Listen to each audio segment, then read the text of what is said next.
Okay, this has been a little more eventful today than I had anticipated, but not extremely. So I finally said some some things to my mom that, it's just been a matter of time for it, really, and she wouldn't stop pushing. So, so I told her that my grandfather outlived his usefulness by 33 years. She was not impressed, because that's her dear daddy. So yeah, that was fun.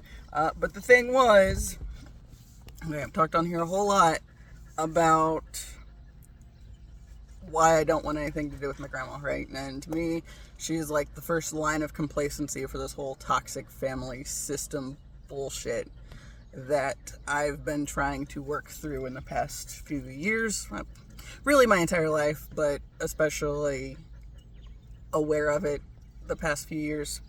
Back in August, when we were having to go, I was taking her and my aunt to visit my grandfather at the hospital every day after he shattered his femur, because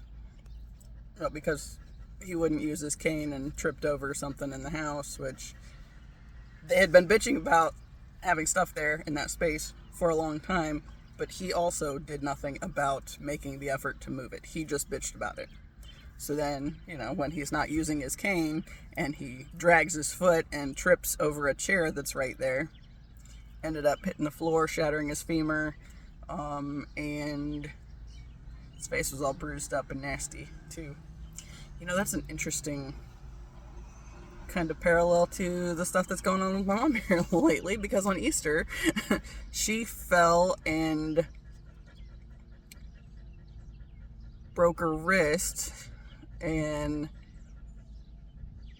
I guess you could probably say shattered it, because it was like broken in like 10 to 12 places, and then she fell again like a couple days ago, so it's like this is history repeating itself in a way now that I'm thinking about it. But anyway, when my grandfather broke his leg and I was taking my aunt and my grandma to the hospital every day, and then the one day my grandma used me as the reason that she was ready to go.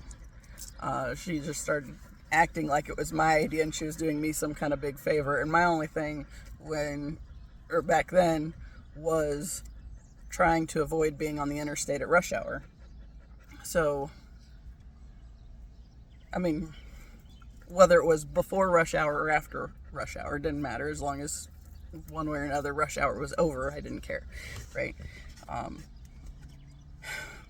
So one day she starts pushing real hard that she wants to leave early. And that was the day that she wanted to go to lunch. So we went to a little place in town. And on the way over there, she said that she was surprised my mom hadn't been arrested for child abuse. The incident that she was talking about specifically was my mom going off in a blind rage on one of the little kids she was babysitting. And she always used to do that to me and my brother. And at one point, that kid's mom had to call her off of my brother. I don't know when that was. My brother told me about it sometime around when I was telling him what my grandma had said about that kid, right? So then when she did the same thing to that lady's kid, there was a whole legal thing and a bunch of shit hit the fan. End of the babysitting time.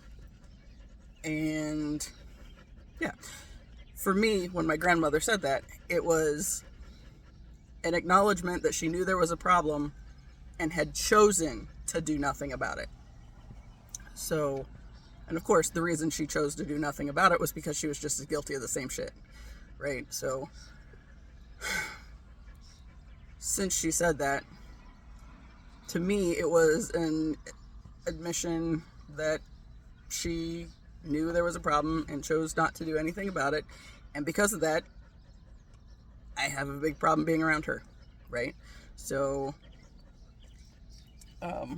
yeah, I've been avoiding her like the plague.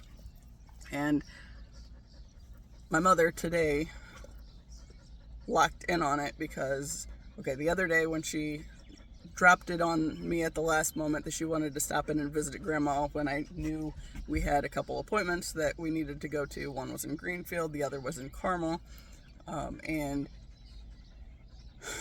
she wanted to pop in at the hospital and visit my grandma briefly that day, and I didn't go in.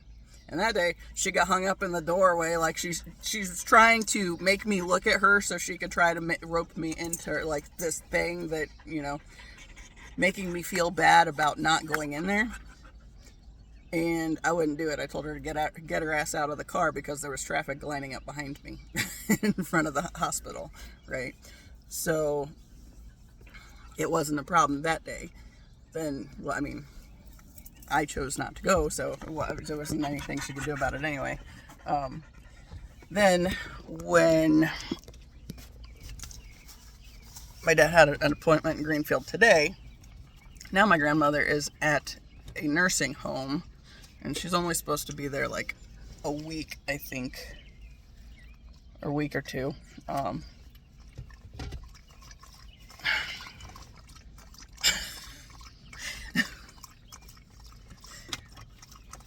Hold on.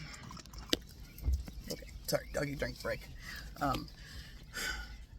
So yeah, today she says on the way over there that to the appointment that she wants to stop and visit my grandmother at the nursing home. Again, I have no desire. Oh crap.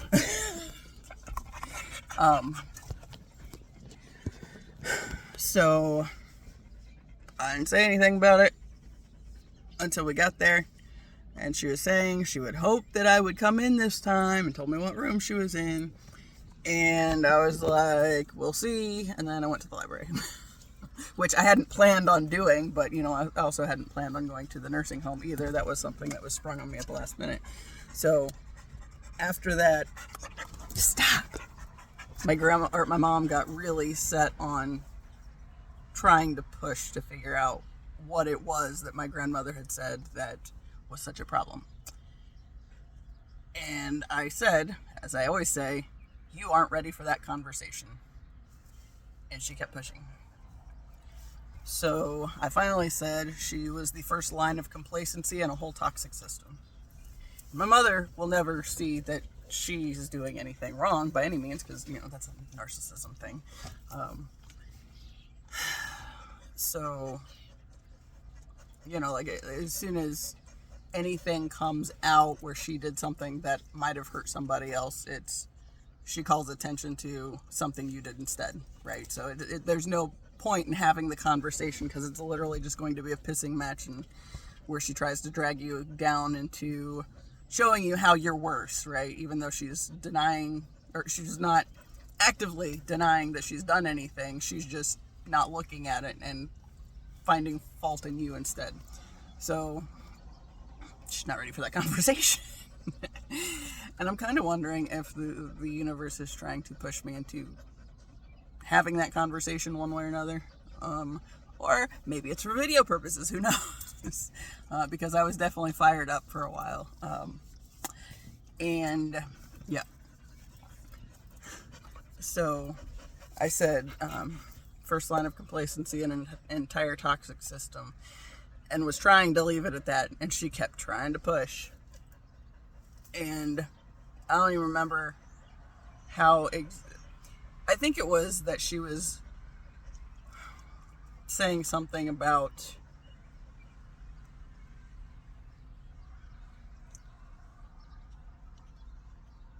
my grandparents, like they were exclusively the ones that I was talking about. She's not ready for the part where it's like comes down to her, into her lap either. And even then, like I said, she's not going to own up to it. She will, you know, turn around and tell her sisters that I'm an ungrateful bitch or whatever, and whatever, fuck it.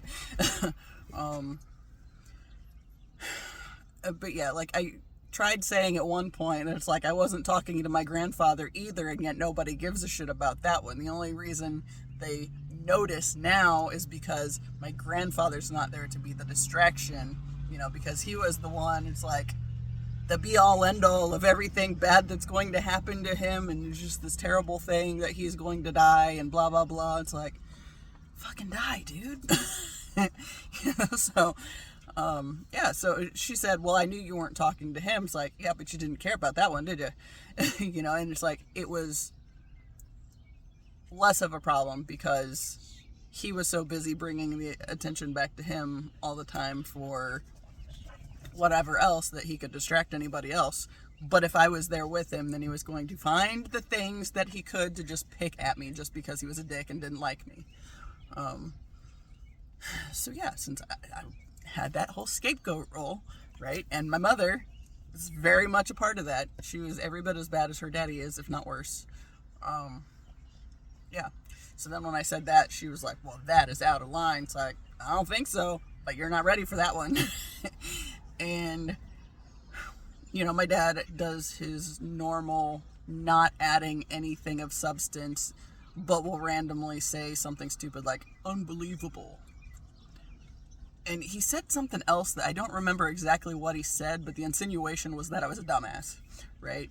And going back to that point where back in November 2023, when I was starting the channel, he called me a dumb bitch, and that was what I was talking about in one of my videos, was just this fight with my dad that had come up. Yeah.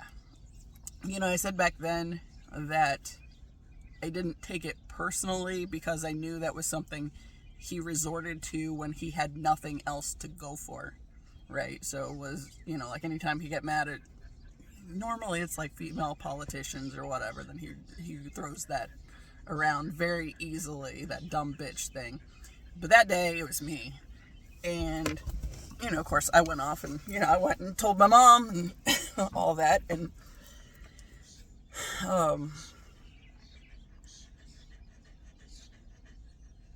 I don't even remember what she did about it, but she's like, well, that was out of line. It's like, well, you think?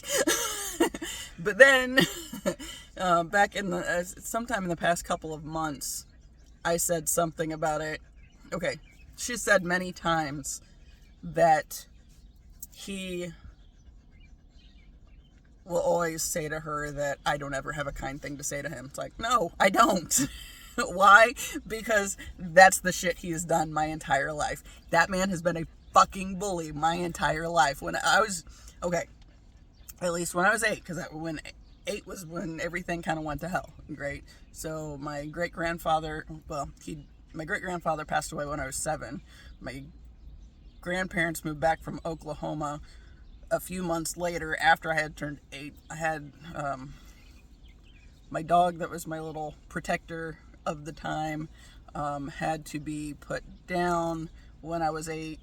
The asshole cousin that was spreading rumors about me, that was 8. So it's like the shit all hit the fan when I was 8, right? And my parents, rather than trying to figure out what was wrong with me, resorted to bullying, right? Name calling and making fun of it and that shit, right? So there was a whole lifetime of hearing about how he's too sensitive, and like I was somehow the problem. It's like it didn't matter what it was that caused the drastic shift in how I was in the world. They shifted and were out to get me too, basically. And it took me starting this channel before I was really able to process through and realize the full extent of that, and it's like, I'm wanting to say it was like my second or third video that I did. I'm going to say third because when I deleted everything so I could take a break after I had been doing this for about a month and a half, and then had already just starting the channel with the intention of doing the thing was expanding so far beyond what I thought I was capable of doing, because my family, was trying to beat me down, to keep me into this little box my entire life, right? So I had to take a break from it, and deleted all the videos. When I deleted all the videos, I now regret that I did that. Okay, when I started back, I felt like I was supposed to add those back, and so I did. But of course, then they have like March dates on them, even though I did them back in November, right? But the first one I didn't put back because it was especially awkward, and I just didn't want to revisit it. And I really am disappointed that I deleted them at all, but especially that I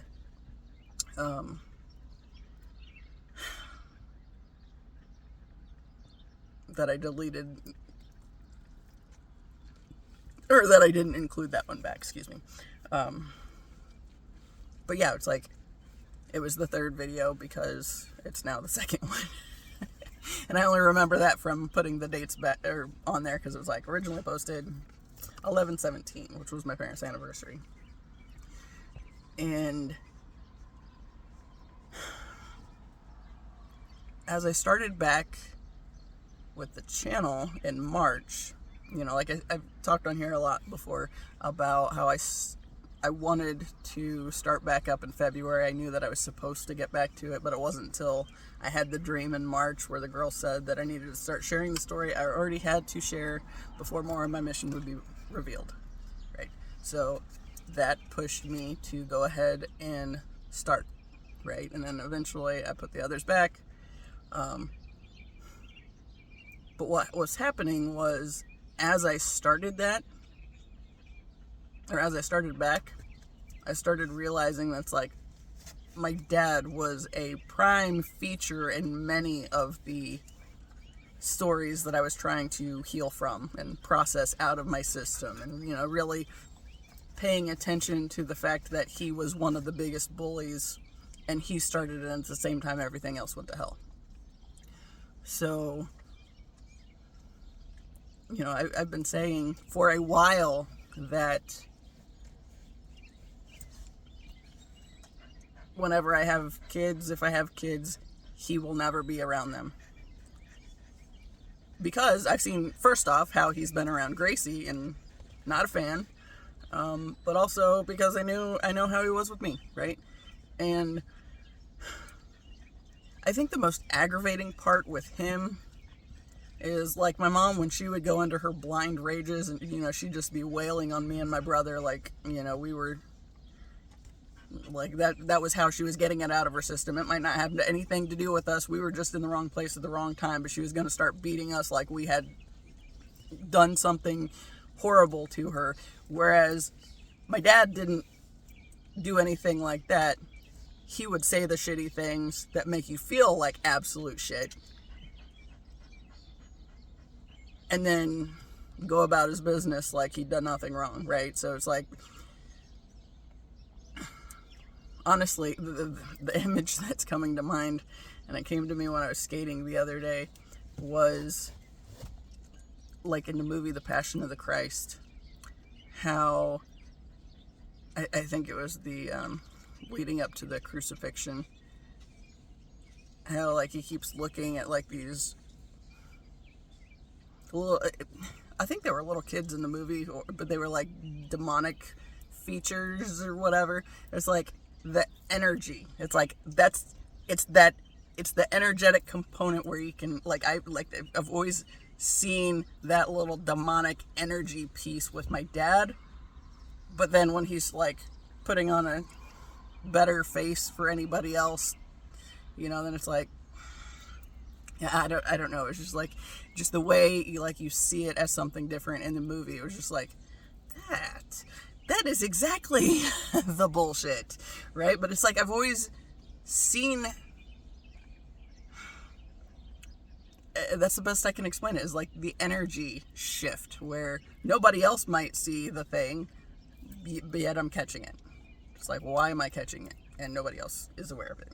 You know, like the other day when my mom was all concerned my dad might be having a stroke, so she was going to drive him to the hospital. I said, why would you be driving him to the hospital when A, you're not supposed to be driving, but also, if he is having a stroke, I promise you're not going to end up at the one that is going to be appropriate for dealing with strokes, you know, because she was going to take him to Greenfield, and Greenfield's very limited in what they can sufficiently handle, you know, like, and she knows this. You know, I don't even remember what it was that my grandfather had where we went there first, and it was like, nope, that's not the right one, so he had to be like sent to another one. But that's happened several times. And like at one point, my dad, when he was working for the school system, almost cut his hand off. Like it was like right through here. He was working on this floor cleaner that had I think a battery backup that he forgot to disconnect before he started messing with it, so it wasn't plugged in, but it still had something in there to power it up, and it powered up and almost cut his fingers off.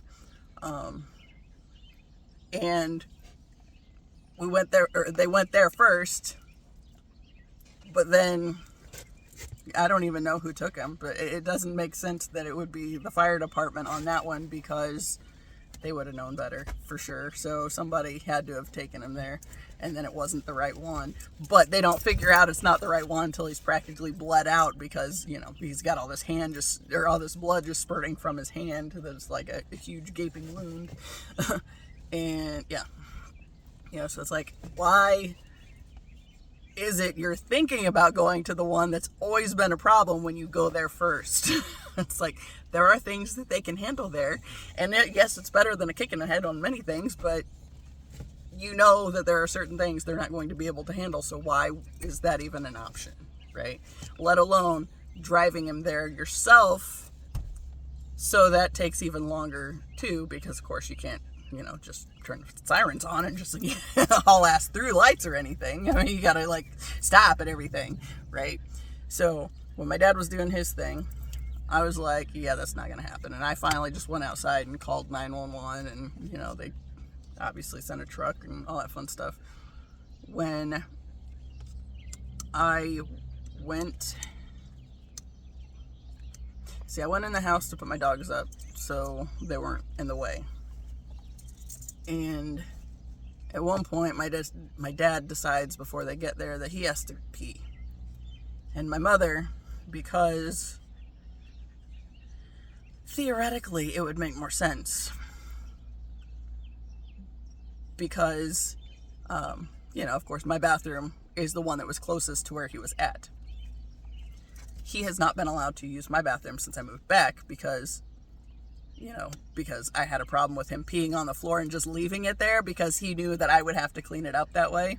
So I bitched about it, and he was not allowed to use it anymore. There's 2 other bathrooms in the house, you know, one in the back in their bedroom, and then the other one's in the family room, which is closer to the kitchen and all that fun stuff. So it's like, it shouldn't be a problem. The only reason it was a problem was because he was always going out of his way to make a mess for somebody else to clean up, you know. And while I wasn't living there, you know, my mom would keep that bathroom clean, and then he'd go in there and pee all over the floor, like he does any of the other places, because that's what he does, you know. And then he thinks he can just, you know, be gross and get away with it, and it's not a problem because he's old, and it's my job that I'm the daughter, I'm supposed to take care of him, you know. And my brother's the oldest, so he's supposed to be doing his part to, you know, throw his whole life away to cater to our parents and their bullshit, basically. But anyway, in that moment, you know, my mom says, well, we'll just go to this one because it's closer. And it was that same energy. It's like, she was concerned about him having a stroke. I saw that same fucking look, like in that damn movie, because he was getting to go into my space. And guess what? He did pee on the floor, and they didn't clean it up, because that's how they are, right? Well, that's how my dad is particularly. But, you know, and you might say, but he was having a stroke, because, I mean, he's apparently had several, but that's not what caused him to do that. That is a thing. It's like everything that's going on right now is an amplification of the bad behaviors, because me and my brother have disconnected, and, you know, our energy, and they aren't able to affect us. So now it's just reflecting more strongly how super toxic they've been and have always been. So yeah, but it was just that same damn look. It was like the demon in the movie, and it's like, interesting. Okay, now why did I get there? Oh, I told my brother earlier, it's like, I am confident our father will not be here by his birthday. His birthday is July 5th. I said the other day, I didn't think by the end of June. I did a video where I mentioned that, and then I said, well, maybe by the end of July, but I feel like it'll at least be by his birthday, it's gonna be done. And it's just, he hasn't given a shit in a long time. You know, and of course, since my brother and I have pulled our energy back and are not just allowing them to suck the life out of us like they were always doing, and we just didn't realize it because we were bullied into submission and thinking that we had to do and be the way we were raised to exist, right? When we were raised to exist simply so they could suck the life out of us. You know, because that's what they had done for their parents before them, is allow the old people to suck the life out of them before they die and all that shit, right? So, yeah. You know, like that was something when my grandpa was in the hospital that last time, and I went in there, and like the last several times I was around him, I didn't even look at him. And it's like he would just watch me. It's like I could tell that like he was just waiting for the opportunity to like give me some sort of look or do or say something to pick at me and the fact that I didn't belong in his family, right? You know, because it was always pointing out the thing about me that it was different, and because it was different was a problem for him, right? So because I wouldn't conform to his idiotic standards there in the final little bit, you know, the only thing he could, the biggest thing, I mean, there's lots of ways I don't conform, but the biggest thing is, or was, I guess, that he would resort to was, you know, commenting on my lip ring, because that was the one.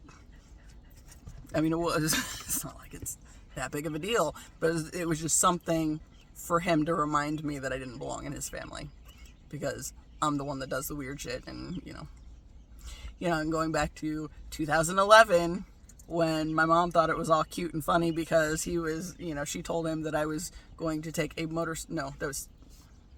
2009 or 10 probably, because my ex had gotten a motorcycle, and I figured since we were out on the bike all the time, if that's what we were going to be doing, I would probably want my own at some point. So I was going to take this motorcycle safety course. 2011 is when we broke up, so that wouldn't have been it wouldn't make sense for why I would take it then. When I took the class, my mom told my grandfather that I was going to be taking the class, and that was when he turned and said, "Why do you always got to do everything different? You got two of the ugliest cats in the world, got damn geckos, tattoos, and now you're taking a motorcycle class." It's like, my sole purpose in life is to piss you off. I wish I would have like claimed that and stuck to that a lot better. It's like I was proud of myself in that moment, but I didn't really, even then, because back then I wasn't doing the colorful stuff, makeup either. Like I was, okay, I found a picture.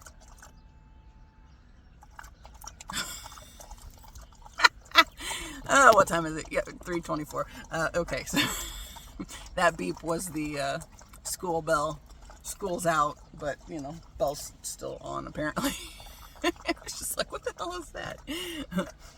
Trying to let you know. It's almost time to dismiss. Yeah, well, if it was a normal school day, yes, that would be the case. But it's not. So anyway, you know, I saw this picture yesterday. I packed up 5 boxes of books. It's not a huge amount for how many books I have. The boxes weren't really big. One had like been the packaging for a shoebox that had been sent. So it's like not huge boxes. One was about that size. Well, there were a couple that were probably that size. And then there were a couple that were a little bit bigger. My mom annoyingly threw away a bunch of boxes before trash day, So, like, before it was even close to trash day, so it was kind of hard to get the trash in the fucking trash cans because it was already full of empty boxes. It's like, damn it, I would have definitely used those boxes. Luckily, I had pulled some aside because I knew I wanted to start packing up the books. So I've been doing, okay, I did a video a while back where I was talking about how I did know my next move as far as disconnecting from this situation that I've been in, and it was to start packing things up and moving them into a storage unit. And I figured that out because I had done a video where I was talking about my process on leaving my ex, right? And what I had done in that situation was the last time I went back, see, I was there several weeks before I really started moving in the direction of getting the fuck up out of there. And it was because I had to basically reaffirm that that was the right thing to do, and I'd be really set in it myself. And then, then I got this little part-time delivery job where I could set my hours, and I set them so I could avoid being around the house at the same time my ex was. Please leave it alone. Thank you. She's on alert. This dude too. But there's nothing over here. There's a car that way. Yeah, so leave it. So yeah, I got this little delivery job so I could be at home during the day and packing shit up. I went while he was gone and opened a separate bank account, which he already had a separate one that I wasn't able to access at any point. So it shouldn't have been a big surprise for him when I did it too. But I did it and didn't tell him anything about it. And then I had it set up so the delivery job sent $75 each week to the joint account, and I spent it. I was making lots of trips to Walmart and all this stuff, getting boxes and whatnot. And then this dude and his drinking. So I tried to make sure that I was spending it on getting my shit together and getting out of there. But then I used my bank account to get a storage unit and start moving my stuff out kind of on the down low so he wasn't aware. And, I've talked about, I hit the shed first because I knew he didn't go out there very much, so he wouldn't miss anything that was out there. All right, let Gitch have some.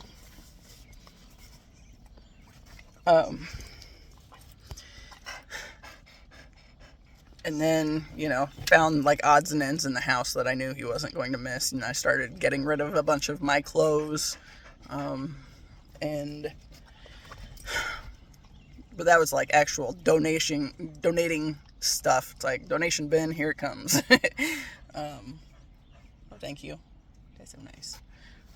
She always stops and licks my fingers instead. Here's Abby, you want some more? She does. We tried walking, and then we did walk like 0.6 of a mile, but some lady was walking her dogs off a leash, and we ended up on this path and then ended up crossing paths with them.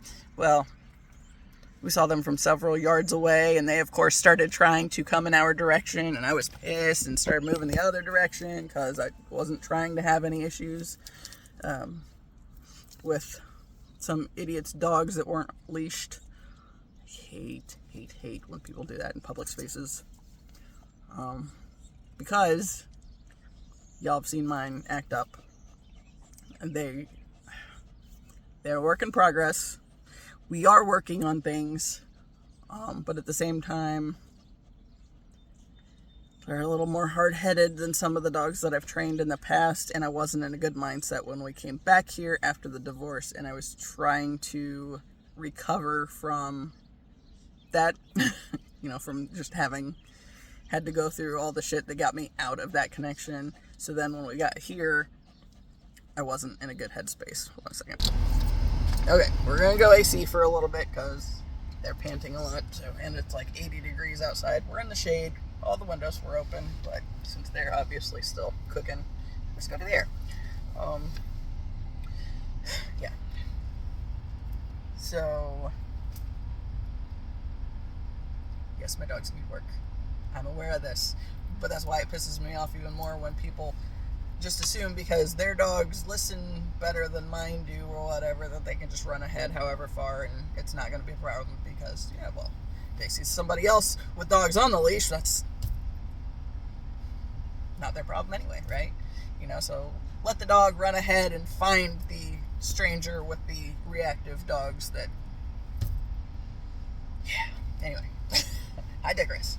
Anyway, because of the way I had gone with disconnecting from that toxic scenario, when I was telling about it here, it kind of flagged that I already had done this in the past, and that was my same approach. So I got a storage unit here, and I've been moving stuff into it.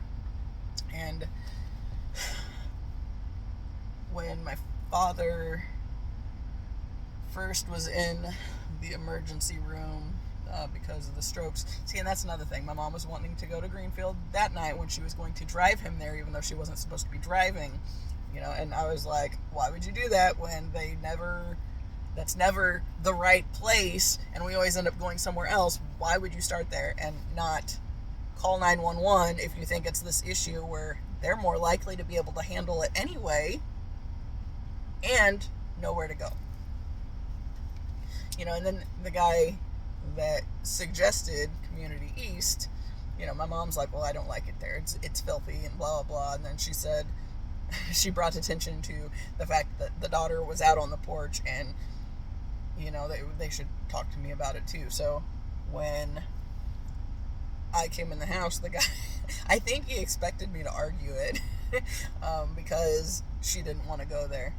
And he said they were the one that was best set up for strokes. And I said, then go there.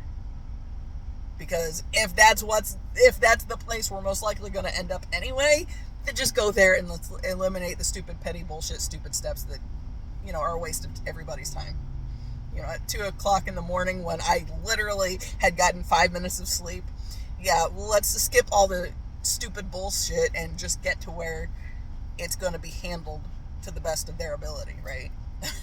So, yeah, he just sounded like he was ready to argue for it a little more and expected me to say or push back, and I was just like, go there.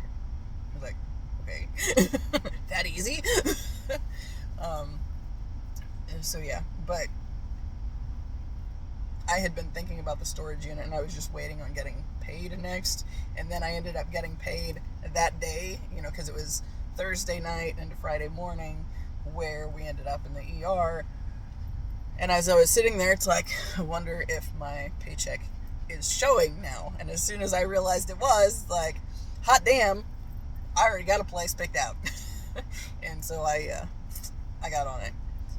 And while he was in the hospital and my mom was living at the hospital with him, she wasn't going to like she had for my grandfather, but then she ended up doing it anyway. But yeah, like while she was gone, and I was grateful she was gone because I was able to start moving some things out. It worked out.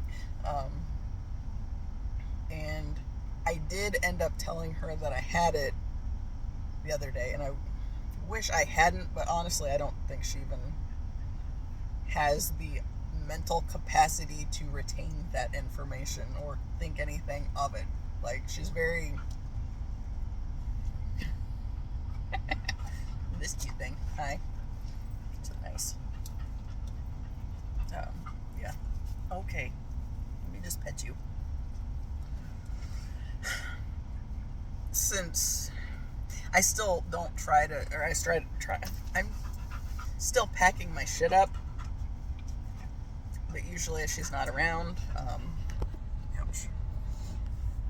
So, like yesterday, she drove to Greenfield to visit my grandmother, because she knew my dad and I didn't want to go. So while she was doing that, I grabbed those little boxes and threw a bunch of books in them. Found more that I don't want. More bullshit Christian garbage that... See, there's a lot of it that I'm hanging on to for the specific purpose of remembering toxic, or where certain toxic ideas came in at, and there were a lot of books that I had collected and used to be really into back then that very much were in support of that. So yeah, so there's some of them that I'm holding on as, you know, this is evidence of where some of this toxic belief system came in at, and like the conditioning and whatnot. So yeah, but there are some that just pissed me off so much. It's like, I just want this out of my space. You know, because I could just, like, I picked it up and was flipping through. It's like, oh, this is like straight up toxic shit. This absolutely doesn't need to be around me anymore. And honestly, I mean, I might find a way to burn them in the burn pile just so they don't, like, it's not perpetuating. Because, you know, I have burnt Christian books before because, you know, like one of them was this very fundamentalist bullshit thing that is like, I always hated it. I think my grandmother had gotten it for my brother, and it was really just one of those that the existence of anybody else is bad and sinful, and they're all going to hell, and, you know, and this is why you should be a hateful bigot like the rest of the fucking belief system. Because, yeah, it's like my brother gave it to me when he stopped agreeing with it. I don't know that he ever even read it. We've had conversations about it before, and I was just like, you know what, I can't give this to Goodwill. It's like, even, you know, I've talked about how if I'm donating clothes and have good things with like tags and stuff on it, it will not go there because I don't really buy into whatever. I think it's another big company that benefits from looking like it's a better thing than it actually is, you know, but they're still, yeah. Anyway, it's neither here nor there. If I have good stuff, I will take it elsewhere. And, you know, the domestic violence funding thing, those places I will, you know, anything not church associated especially. However, if it's just shit I want to get out of my space, I'll take it there. And, you know, just because that's quicker. There are more of those nearby than the other place. You know, the other place is on the northwest. Well, it's not. It's definitely north side. So it's a little bit of a ordeal to get there some days.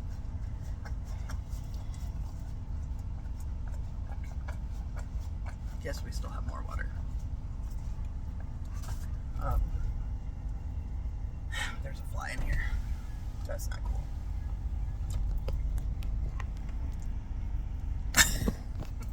There it went. I hope. Anyway, how did I get there?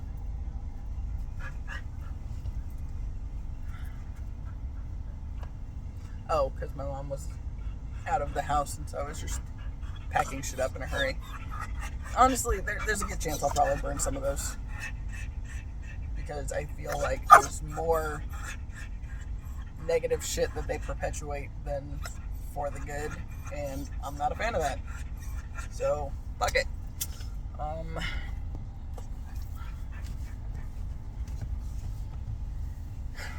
Yeah, very. Anyway. I don't want to hold you. I don't want to hold you. You just stay right there.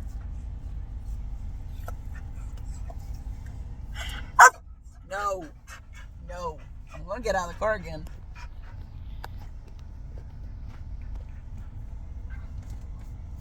Fine. We'll just get the water again.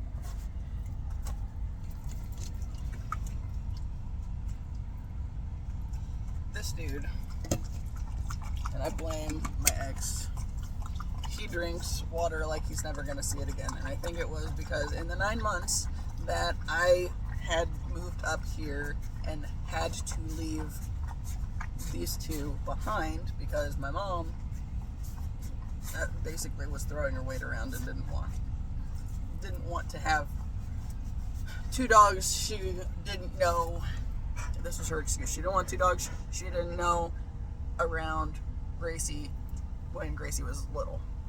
You know, so 9 months I was up here, and they had to stay with my dipshit ex. And so I used it as time to confirm and support the fact that I needed to be done with his ass, and he was never going to get my dogs. However, in the time, he had my dogs. And big part of why they were a work in progress, right? So Taz, he don't like, and didn't say anything about not liking male dogs until we already had him and had him for a while. You know, I was in the process of leaving for good when he finally, you know, he was chasing Taz around the house one day trying to kick him, and I got in his face and he said something about not even liking male dogs. It's like, then why the fuck would you have not mentioned that you didn't like male dogs before we got a male dog? And yeah, so while he had Taz and Gidget down there, you know, he'd go work for 12 to 14 hours a day, because, you know, he'd work all the overtime he could get, and then go sit at some restaurant for however long and all that stuff. Taz, I think if he was lucky, might have gotten 2 to 3 days out of the crate in that time frame. Gidget didn't have to sleep in the box, even though she ate his IU hat, and then he blamed Taz for it and started locking Taz up at night because he blamed him, even though he knew Gidget had done it. Right, so yeah. So they were both in the crate way more than they should have been without decent human contact, because all they had was that asshole. And yeah, so that was a big pushing point on me getting my ass out of there. You know, I talked to I think it was the last week or so before I left. He knew at that point that I was leaving and that my stuff was disappearing, and he couldn't access like he had before, because when he found out I was leaving the time before, he'd gone into the front room where I still had stuff and started unpacking stuff from my boxes and just hiding it around the house from me. So that was why I knew that wasn't going to work, right? So I got the storage unit and started putting stuff there. So then when he found out that I was leaving and he couldn't do anything about it, but he couldn't steal shit from my boxes, he decided one day that I just needed to get laid and then I would stay. And he tried to force himself on me, and I shoved him back, and he fell in, like he stumbled back and fell against this little wall between the bathroom and the closet. And in that time, since I had shoved him, and then, you know, all 3 dogs like jumped in to save or to rescue me, basically.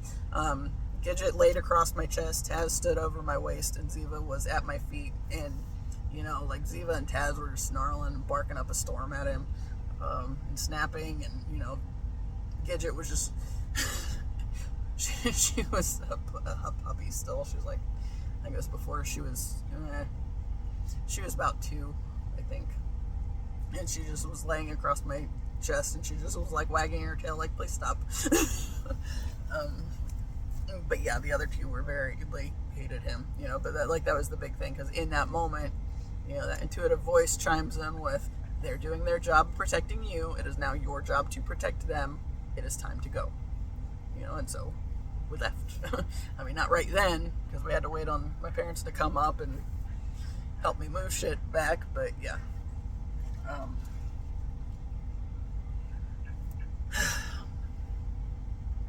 But yeah, like this whole, it's kind of a weird thing, and I keep pulling these cards that I feel torn on. Like one I pulled last night was unconditional love, and it was talking about, you know, forgiving others and all these, you know, things, and it's like, but I don't think forgiveness is not my problem, because I've always been able to see why people are doing things, like the wound that they're living from when they're treating me like shit. I can see that, and because of that, I can excuse that, which in turn leaves me there feeling like shit even further because I'm getting treated like shit and can't do anything about it. You know, and it's like every time I pull one of these cards, and then it's like I'm torn on it again. But then I get to like the last line in the guidebook last night was it said something about sometimes the most unconditionally loving thing you can do is walk away. It's like that. It's like, yes, in order to stop fucking myself over, that is what I have to do, right? So it's like I feel like I'm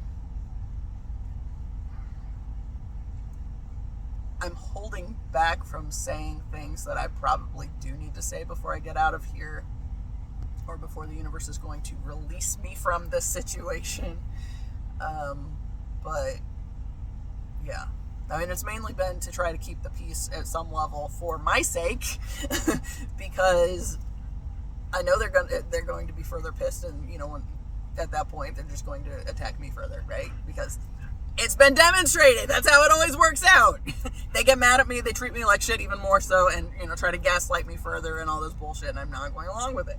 So, for me, in this situation especially, well, like, and you know, with my ex, it was getting to the point of really having boundaries and not allowing myself to be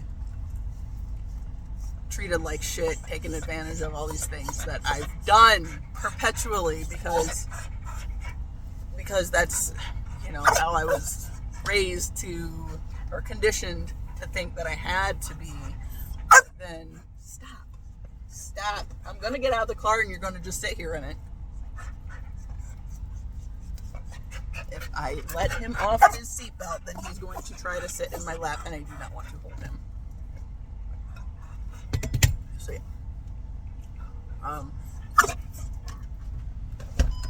But yeah, like the biggest thing was just it's time to go. And there's gonna be shit like this that keeps coming up as a means of making sure I'm good and ready to get gone, and I am. And I was thinking with that deal today, you know, with my mom and the conversation, that I am at the point I just need to start packing things up, even stuff that, you know, the stuff I've been hesitating on packing because I'm more inclined to use it. You know, it's like,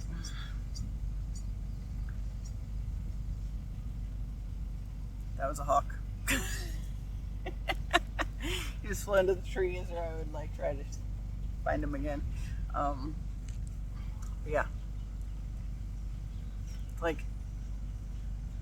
I now realize it's like the biggest thing is the stuff with my ex was to set me up to disconnect from my family completely, right? So, you know, the healing process from that was I had to start doing the thing and talking things out of my system, but it's like it's like still part of that.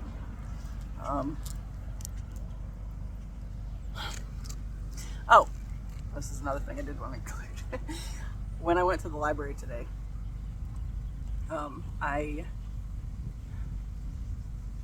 just ended up in one row of movies, and of course, you know, they have like these real long aisles with movies on both sides. You know, one side it's got like A through F, and the other side's got like the remainder of the Fs, and going the other direction down to like N or something. And I'm guesstimating that one because one of the movies I grabbed was Mallrats. I don't know that I've ever actually watched that. So I got that. Mainly, I was focused on the horror movies as per the norm, because for some reason I like watching those while I am cleaning. And I think the biggest thing is, like with the horror movies, my mom's less inclined to want to try to pull me into watching them where she's at. But yeah. Because then, like, as soon as she hears a movie start up and it's like, what you watching? I might like to watch that. You know, so then it kind of gets distracting, and I was going to watch this while I was packing stuff up. But yeah.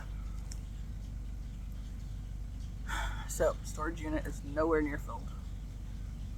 I upgraded from the 5x10 that I started with to the 10x10 to go ahead and get more of it out. But still haven't, you know, really pushed on that end. You know, like, okay, my curio cabinet with the birds, that's from my grandmother, that she was pushing for me to get out of there. You know, because she just had a bunch of stuff, like, back in the fall that all, like, around the time my grandfather was, I don't know if he was, I don't think he was dead when she was pushing me to get that stuff out of there. She kept saying, like, that, like, your birds, you need to get your birds, and all this stuff. It's like, I don't know why that was what she set in on for me. Because, you know, she's trying to pick something for everybody to have as, you know, their inheritance or whatever.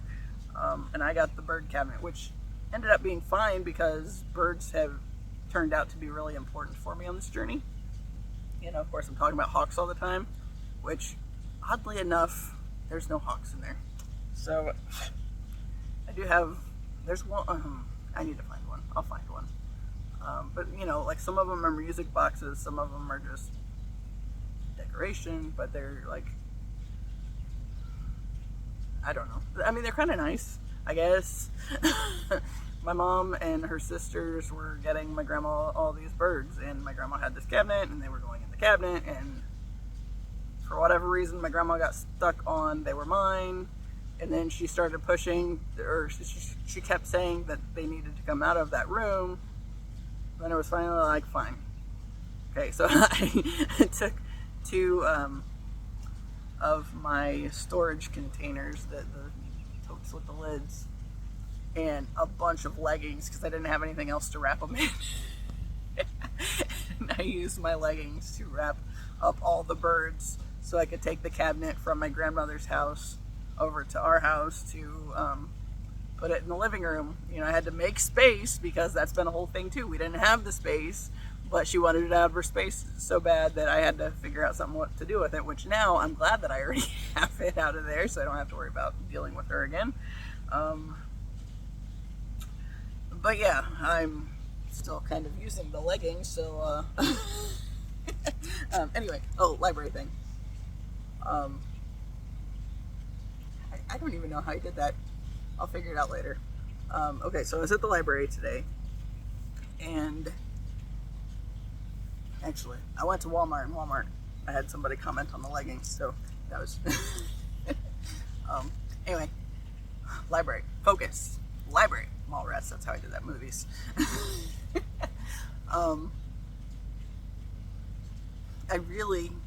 Okay, the library in New Pal only had Evil Dead Rise, so I got that, but it's like, I know I've seen Evil Dead, I don't know if I've seen any of the other ones, but I don't even know where Evil Dead Rise falls into the line of those movies.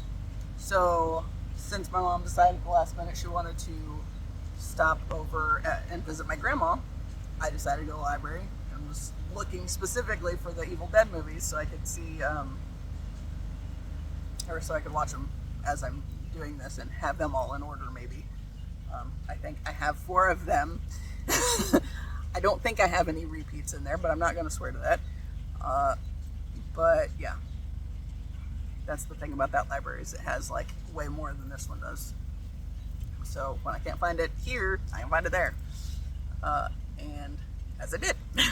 So I got the Evil Dead movies, the Grudge movies,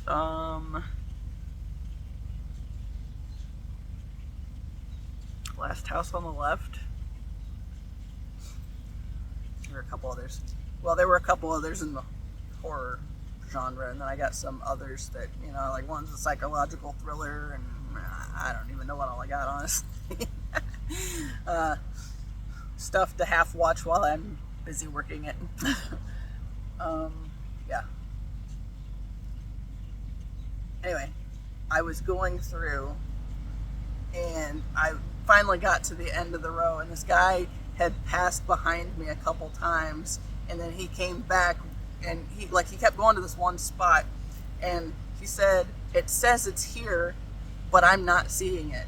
And I asked what he was looking for, because, you know, we're in the same section, and I kind of moved over, and he said, well, I can still see, you know, what I need to see. He said, it's telling me that it is here, but I am not finding it. It's like, what are you looking for? And it was like Firefly or something, and it was like a TV show or whatever. And, you know, so like we start having this conversation, and I'm like looking, and I found it for him.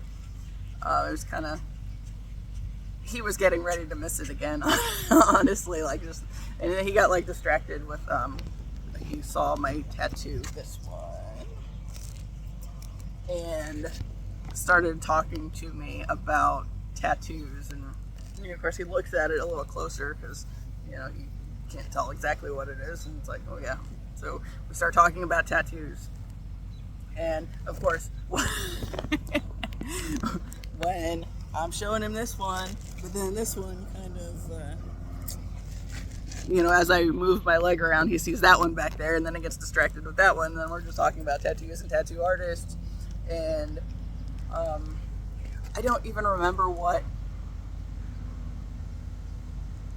you know, he started talking about like something with the colors, and I said that on this one, that's covered mostly by my bracelets, the white flower used to be a pink flower. I said, but the pink didn't stay. So when I went to get this one done, I had mentioned to the girl that the you know, the one I had here had pink in it, but it didn't stick.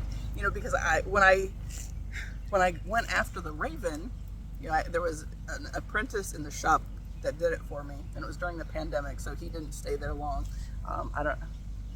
I still follow him on Facebook, but I'm not sure what he's doing. But I know he's not, or I don't think he's tattooing anymore. But anyway, while I was there, I heard this girl that did this one, and she was talking to somebody else, and was talking about how there are certain, or like, I think she said she has to be careful of the pinks that she gets because it doesn't hold. And you know, so when I set up the appointment for this one, I told her that that was the case with this one, and you know, I'd heard her say that. I said, and that was one that flower was pink, but then none of it stayed. So she used a different kind of ink for me because that was obviously a concern, right? So anyway, I'm having this conversation with this guy. I told him, I said, this one, I said, I think it is my 10th tattoo, and I said it is the very first one that I did not go to the shop with this panic of, this is going to be the thing that sends me to hell. I said, that was the first one. I said, all the others, it's like that whole conditioning thing and the stupid religious bullshit that I grew up with, every single time I went to get a tattoo, even though I knew it was eventually going to be fine, you know, it's like that was still the panic before they started, you know, tattooing me. And he's like, oh yeah, that's not gonna do it. He said if that was the case, I would have gone up in flames a long time ago. Anyway, I just thought it was funny that I went from having this like really nice chill conversation with this dude, and then I go back over to the nursing home, and I parked and was listening to music and looking at something on my phone, and my parents just showed up at the truck window. I was like, they're here.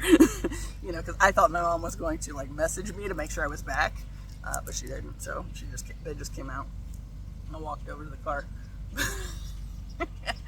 But yeah, I just thought it was funny that it was like there was this good,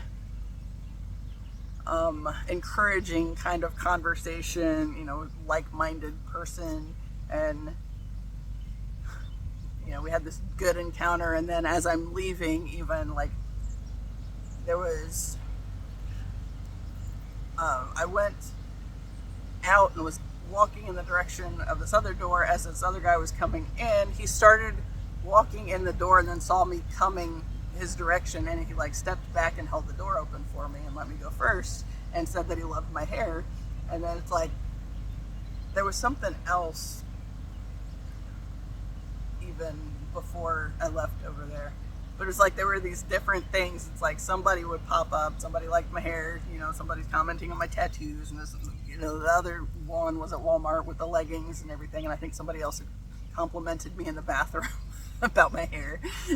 But it's like, it seems like the universe keeps providing me with these series of encouraging encounters with people before something comes up with my parents where I know I'm going to be infuriated for a while or whatever, and it takes a while to kind of come back down after the stupid conversation or whatever. So it's like, yeah. There's been a bit. I keep having these videos pop up here lately. Okay, like one, you know, of course I follow different tarot readers on here, talk about Gem Goddess, Kino, Eso Tarot, White Feather Tarot, Silverleaf, Nordic Light.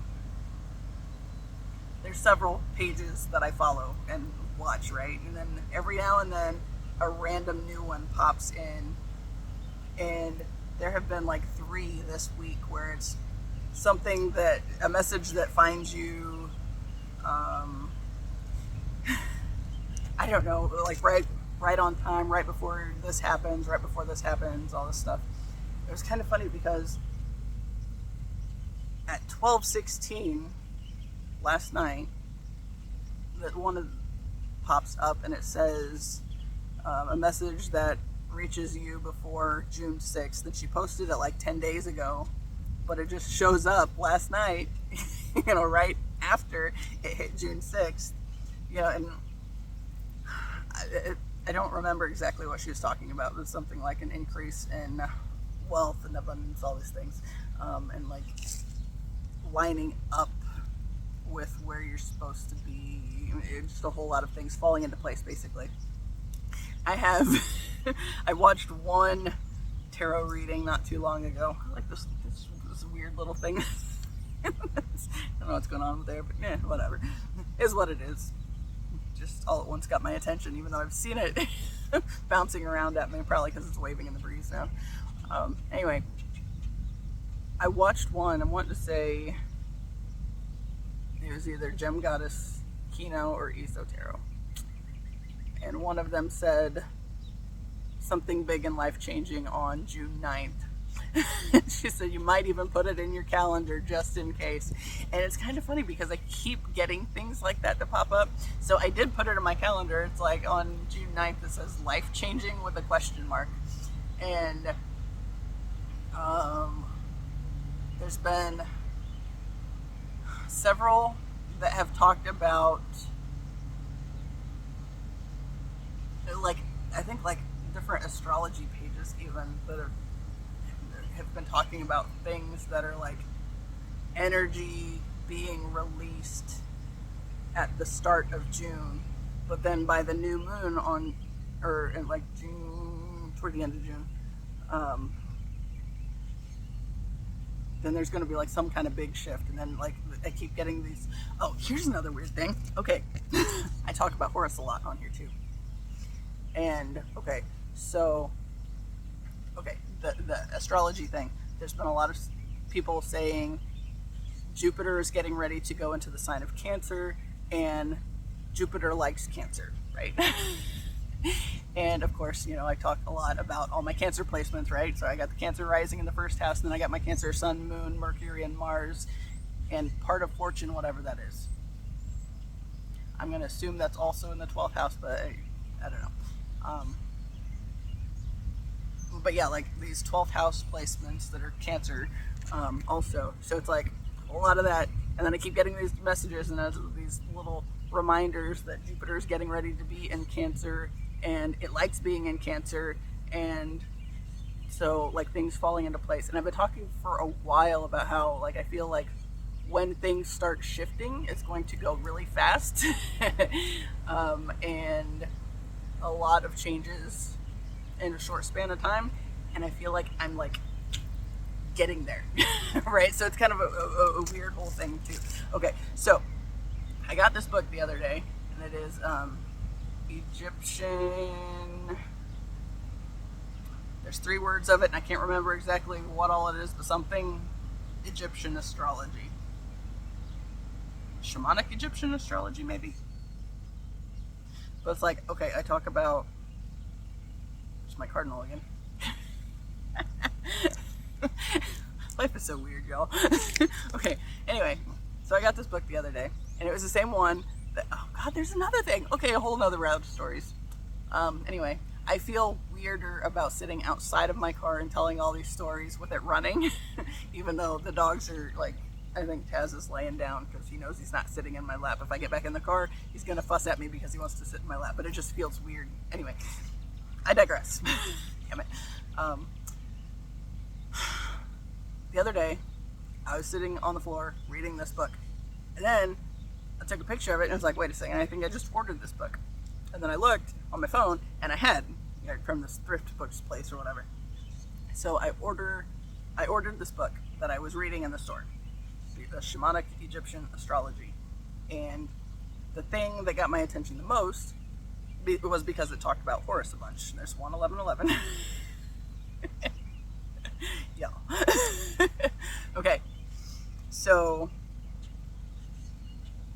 there's like, okay, Linda Starwolf is one of the names for the authors. I forget the other one right off the top of my head. As always, I'll put it in the description. But when they're talking about Horus, apparently, like, it's also connected to Jupiter. So it's like, and like I just saw all the Horus references at the store the other day, and it's like, well, now I feel like I need to look at this book more. So okay, there's my cardinal again. So I get the book, and I'm like flipping through it night before last, I think, and that was when I saw the part where it was talking about Jupiter and Horus, like the connection there. And of course, this is the Eye of Horus, and sometimes I have Horus earrings today. I do not. These are LaceyCakesNC, I believe, from Etsy. I'll verify that too. But yeah. Anyway.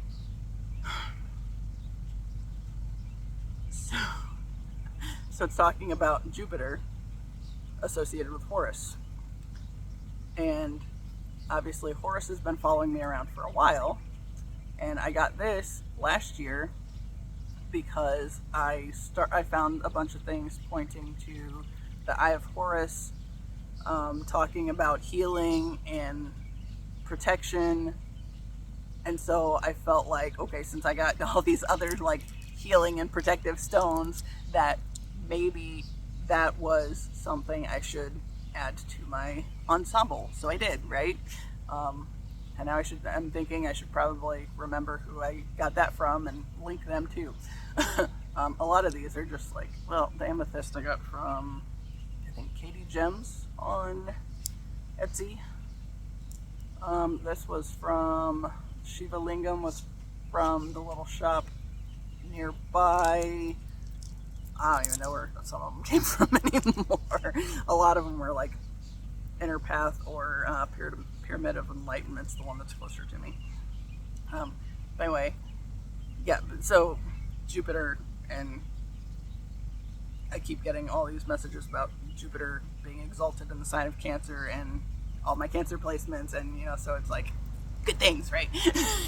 And then I see Jupiter is also somehow associated with Horus. It's like, wait a second, he's been following me around for a while too. And I talked about how at one point I did this meditation, and it's like there was this wash of like this aqua blue light over everything, and there was this table in front of me, and I looked down on it, and it was this letter, and it was like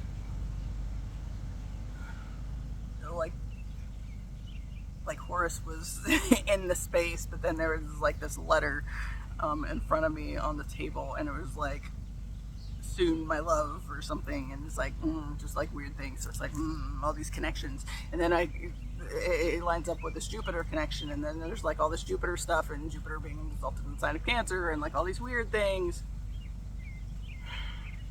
A lot of weird things. Okay, so another thing that happened last Wednesday, when my dad was still in the rehab hospital, I decided I was going to go to class, right? Because I had to pick my mom up from the rehab hospital. She'd been there all day, so I figured I got to pick her up, so I might as well just pick her up after class, because the visiting hours were over at 8, so it's like, all right, so I just won't go out to eat with everybody. On the way over there, there was the jacked up railroad arms, right? So it took me a lot longer to get to where I was wanting to go. But as I was waiting this ridiculous amount of time in this area, I was thinking, I don't want to go to class. But I feel like I'm supposed to go there, like, to the store still. And so I was like thinking about other things, and I was thinking about my brand and my logo that I want to come up with, and I thought about this page that worked there, but I'm like also processing through, like, if there's nobody at the store or whatever, that I don't know, whatever.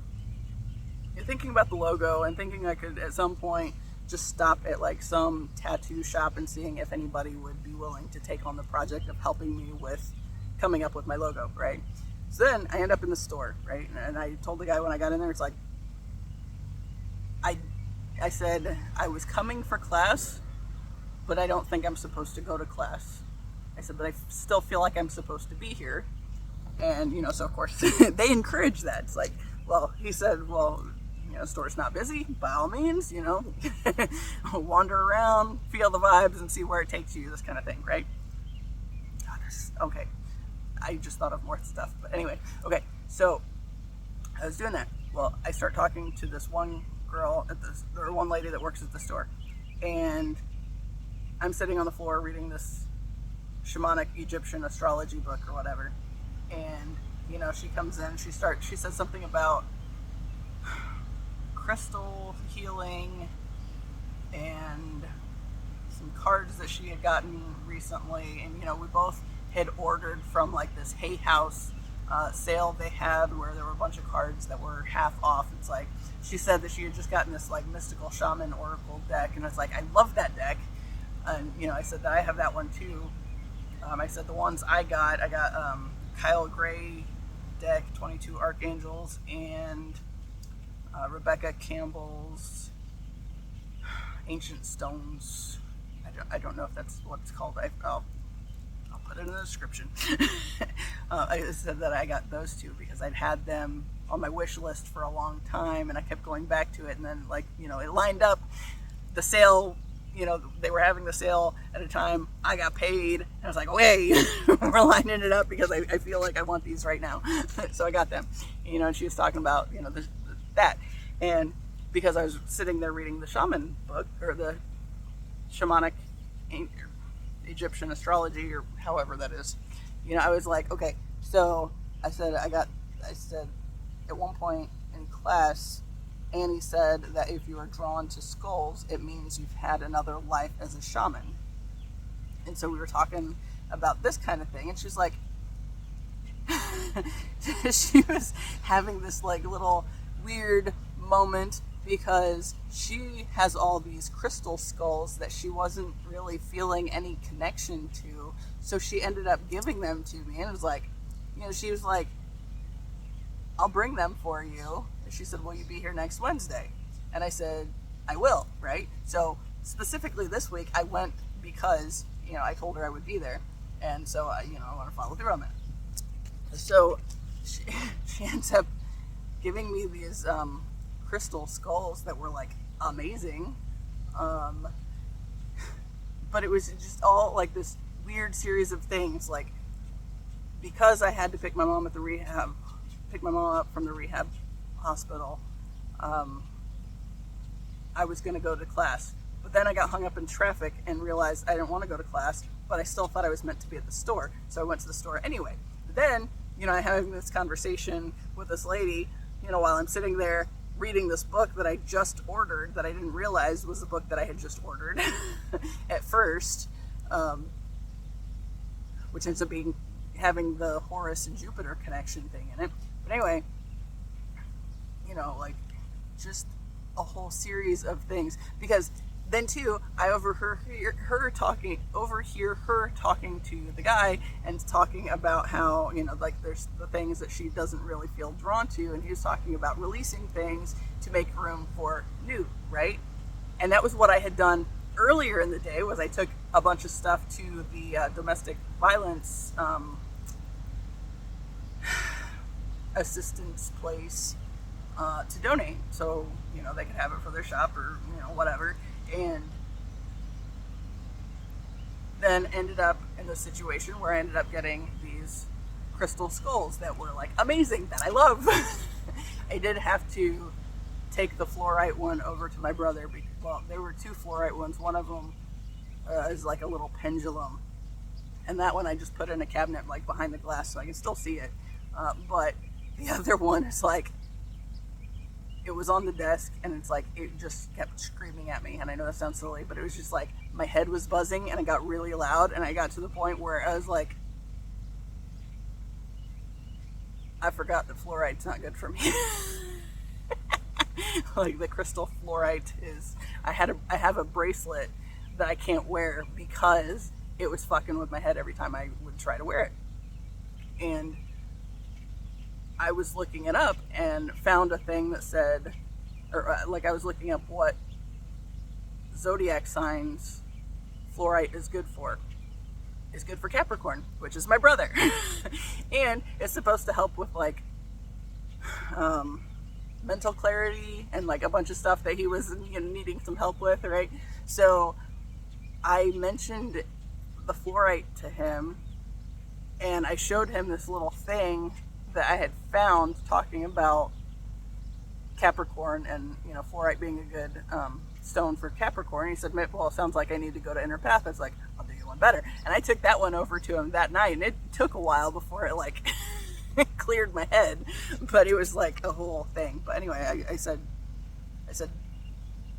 have this somewhere specifically for you or on you. I said, but don't have it where it's going to affect Gracie, because since she's an air sign, I feel like she'll probably be affected by it similarly than, or as I was. So just heads up. So yeah. Anyway, yeah. So there's, like, this whole series of things, right? Okay. Where's the other part? So Wednesday this week, I end up back in the shop, right? So I get these crystals, and it's like super stoked. And also, like, there's this little skull ashtray, which I don't smoke, never have, never will, but, you know, it's like, I will still use it to hold things. I was thinking, like, my bathroom, I have this big issue because, like, my little studs that I got from Claire's here, the backs don't stay on them for shit when they're on the little card. So I was thinking, you know, I could just put all those in there. For one thing, it'd be a lot easier to find them, rather than having to worry about them falling off the card. Because, like, right now, the gold one I have is MIA because, you know, the back fell off and it just fell off the card. I know roughly where it's at, but I didn't notice it was missing immediately, so I didn't see exactly where it went. I dropped one that's like this dark pink color on the floor today, so that one I'm gonna have to look for. Hopefully it didn't fall behind the flooring. It might have, but yeah, I need to get in there and look a little better. But yeah, I think even if it did, I'll be able to get it. But anyway, so I'm at the store. Oh, last week at the store also, you know, I mentioned that I had thought about Paige as I was thinking that, you know, I could find a random tattoo shop and talk to somebody about this idea. But then I was thinking Paige. But then it's like, she came to mind, but, like, I really didn't have enough information about that at the moment. So I kind of forgot about it until I was talking to this other lady about the crystals. And then we walked out of the store together later, and I said, okay, since everything else has been kind of synchronistic in this whole conversation, I said, do you know of, like, any artists or any, you know, anything like that? Any artists that might be able to help me with this thing? And she's like, oh, Paige, scroll in the store. It's like, of course, that's why Paige came to mind on the way over there. So, yeah, so I talked to Paige about possibly helping me come up with, I said, especially like the font, I said, there's lots of little things that I want to do, and I showed her a picture of what I had so far, and she said, or she gave me her Instagram and told me to send her a bunch of sketches and stuff, and, you know, she could look at it for me, and she said, and if she didn't think she could do what I was wanting, then she would, you know, she has a bunch of artist friends that she could probably connect me to. It's like, okay, we'll roll with this, right? So I sent her a message. I didn't send it the day she gave me her Instagram. I sent it the next day because I was trying to, I still had like all these things that I was processing that I wanted to include for it. And it only let me send so much for the first message, right? So when I was in there Wednesday, she said, oh, did you send me a message? I said, I did. And she said, I didn't get it. So then she realized she had, you know, she gave me her artwork Instagram, which is not the regular Instagram that she normally uses for everything else. So she accepted my message on the other one, but she, last I knew, hadn't had a chance to look at it yet. But not a problem. I figured, as with everything else, everything will happen exactly when it's meant to. But since I was back in the store, right, and I got these crystals, and I was still looking, I was like, okay, there's this Hecate book that I wanted to get, so I went over and I picked it up.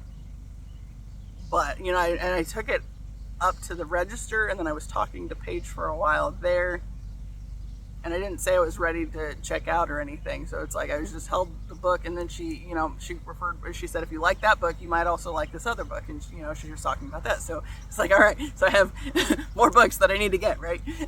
So, I will probably go back and get that book. I don't know if I'm going to wait till this next Wednesday or what, but yeah, she linked me, or she told me about another book that is also about Hecate that I want to get. So she said, if you like that one, you'll like this other one. It's like, okay. It's like, I'm in.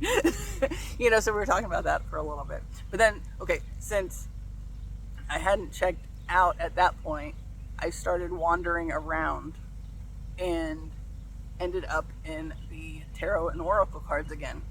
And I found, you know, I was looking through them. I was taking pictures of some that I wanted to, I'll get at some point. But, you know, just kind of wanted to have a quick reference kind of a thing. So anyway, I find this little twin flame. It was like twin flame Ascension oracle, something or other. Again, I'll put it in the description. But I was like, I stopped at it, and I was like, I wish I could see the guidebook for this. So I went to the counter and I was like, hey, do you have the guidebook for this where I could like flip through it? And luckily they did. So I was looking through it, right? And it's like, I need to get this. So I got it. Of course, twin flame, obviously that's important. And, you know, I was flipping through the book, and it's like, yeah, I need this. And so I told Paige, it's like, yeah, I think I want this. So then she was, you know, she went to get it from where they have the actual ones that are packaged. Like, so they have the cards or the empty boxes on the shelf, and then you ask them to see the cards and all that stuff, and they have like the cards with the guidebook bagged up behind the counter, and then you look at them from there and then decide if you want it, and if you want it, then it's like an actual package deck that, you know, is hiding somewhere else. Like that was hiding under this one display that there was a couple standing in front of it, so she like waited a minute, it's like, no big deal. It was like this whole just series of weird things that was just kind of like this go with the flow kind of a thing, right? Anyway, as she finds the thing, and she was walking back behind the counter, and she holds it up and she says, this kind of looks like your vibe. It's like the colors and everything. It's like, it does. And if I had remembered or had thought about possibly telling this story, I would have brought it with me just so I, you know, could show that.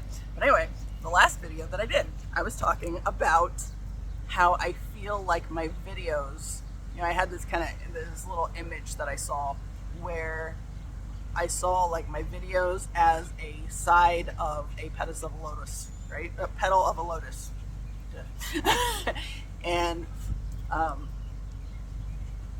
like each video I've done is a part of a petal, right? And then I was talking about like this, it's like this unfurling kind of, like a blooming sort of a thing, right? The cards, or when I pulled some cards the other day, that same day I'm wanting to say, I'm pretty sure that was, pretty sure I did the video on Wednesday. Oh, my phone's at 15%, so I should hustle. Anyway, so the cards that I pulled, there were 5, and I don't remember what all of them were, but they all seemed to be telling the story of exactly what's going on for me right now. And one of them was breakthrough, but the one that I ended on was blossoming, and it was talking about the unfurling of the petals on the lotus as it blossoms and revealing the heart, I think. And it was just like just like all at once, and all these things were like falling into places, like, oh man, it's all connected. Going back to 19s, talked about how everything is connected, right? So yeah, okay. Anyway, on that note, since I am at, well, and okay, even that, 19, so the flower of life, which has been coming up a lot this year for me as well. And we did a meditation in class one day, and I saw this image of an octopus, and there was like a flower of life kind of superimposed over the top of it. And I had a selenite piece that I wore for a while, but it did break. But it was like, it had the flower, or a small piece of the flower of life on it. It's like, you get the idea of this is what it's supposed to be, but it wasn't exactly what it was, because they didn't have all the room on that itty bitty little circle to have all the 19 circles that were connected. But that came from, I was at the Pyramid of Enlightenment back in, I wanted to say January last year, and I pick up this little selenite flower of life thing, and I'm holding it, and it's like, I'm supposed to have this. And I wore it for a while, and then it broke. But since it was coming to mind a lot, and then like somebody that had started coming to class and was there very briefly made these like wooden cutout ones that, I mean, they were really cool. And I think he was connecting to somebody in the shop so he could sell them, or something, or was going to. But anyway, like, he ended up not being there for very long. But I had this little thing, or I had we did the meditation, I had this vision where I see the octopus with the flower of life, and I talked to Annie about it afterwards, and she's talking about, this guy that made the flower of life things. She mentions him, but then she mentions that the octopus, which, I've had a lot of those that have been all through everything too. Anyway, she says that it means you have your fingers in a little bit of everything, right? So it's like all this data that I've been collecting my entire life, and it was just 1, 3, okay. I was like, okay, 1, 33, 33, as I started on this path. Well, actually, it was 1, 33, 31, which was a mirrored number, but then it turned to 33 as I was trying to explain it. So anyway, and that was 3, 4, 5. So anyway, everything's connected. And, going back to that, how the octopus is something that I see a lot lately too, or have been for like the past couple years anyway. I got a shirt that has an octopus playing the drums, for God's sakes. Even then, I have this book, Jaguar in the Body, Butterfly in the Heart, I think is what it's called. And I don't know this guy's name. Again, I'll put it in the description. But I started reading it yesterday, and just like something it was talking about, I don't know why that even was triggered. But just the storytelling endeavors and like the connectedness of things and the drum shirt, that's where it was. He was talking about drums and how like there was this community that he had been seeing this guy in his dreams for a long time, and that had been communicating for a while, and then he talked to somebody when he went to like this retreat kind of a thing or something, and she approached him and said, you have a dream, or you have something you're supposed to tell me. And so he tells her about this guy from this dream, and she says, I know who that is and I can take you to him. And then, you know, there's this whole ordeal. And anyway, something about the community and how, okay, there were a bunch of churches around that basically demonized drums, right? So, and because drums are connected too with like shamanic healing, apparently, according to this book, which makes sense because a lot of the shamanic healing type meditations and things that I've listened to is a lot of the drums. And like, I always go back to things with drums. Going back to high school, going back to freaking middle school when, fifth grade, when we had to decide or pick an instrument for either marching band or not marching band, either concert band or orchestra, or if we were going to do choir, right? So there were three things: choir, orchestra, and band, and which you were going to do. And then you had to pick your top instruments if it was a music, or if it was an instrumental thing, right? So like orchestra or band. And when I was going for concert band, I was like, well, clearly percussion is like the only thing I'm interested in. You know, and I think I put like flute as a second option just because I had to have a second option. It was like, I don't know. But it was like, it's drums or nothing. It's like, if I don't get percussion, I don't think I even want to do it. So then I did end up getting it, of course. Which, obviously, that had a whole thing together too. Which led me to the whole, you know, state championship and world championship thing for the school and blah, blah, blah. But anyway, yeah, so everything is fucking connected, y'all. That's the point. I'm gonna go ahead and wrap this up because I know my phone is, at 13%, so yeah. So yeah, I'm gonna wrap this up. And we'll see what's next. But anyway, everything's coming together. That's all I know. And big things. It's really exciting. And I think this is the shit I'm supposed to be writing about too. So like my whole path and the journey and the connectedness of everything. And so, as always, I appreciate you. Until the next time. See ya.